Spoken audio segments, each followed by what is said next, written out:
সুপ্রিয় চতুর্থ পঞ্চম ও ষষ্ঠ শ্রেণীর শিক্ষার্থী বন্ধুরা, আমি তোমাদেরকে আজকে বৃত্ত সম্পর্কে বিস্তারিত শেখাবো। বৃত্তের পরিধি, বৃত্তের কেন্দ্র, বৃত্তের ব্যাস, বৃত্তের ব্যাসার্ধ, বৃত্তচাপ, স্পর্শক, যা এগুলো কাকে বলে এবং কোন অংশটিকে বলে সেটি সম্পর্কে আজকে শেখাবো। এখানে কেন্দ্র, যে মধ্যবিন্দুকে কেন্দ্র করে বৃত্ত আবর্তিত হয় তাকে কেন্দ্র বলে। ব্যাস, বৃত্তের এক প্রান্ত থেকে অপর প্রান্তের দূরত্বকে বৃত্তের ব্যাস বলে। ব্যাসার্ধ, বৃত্তের কেন্দ্র থেকে পরিধির দূরত্বকে ব্যাসার্ধ বলে।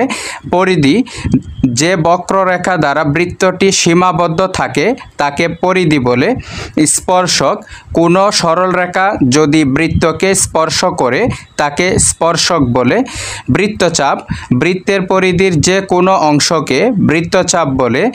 যা, বৃত্তচাপের শেষ প্রান্তে দুইটি বিন্দুর সংযোজক রেখাংশকে যা বলে।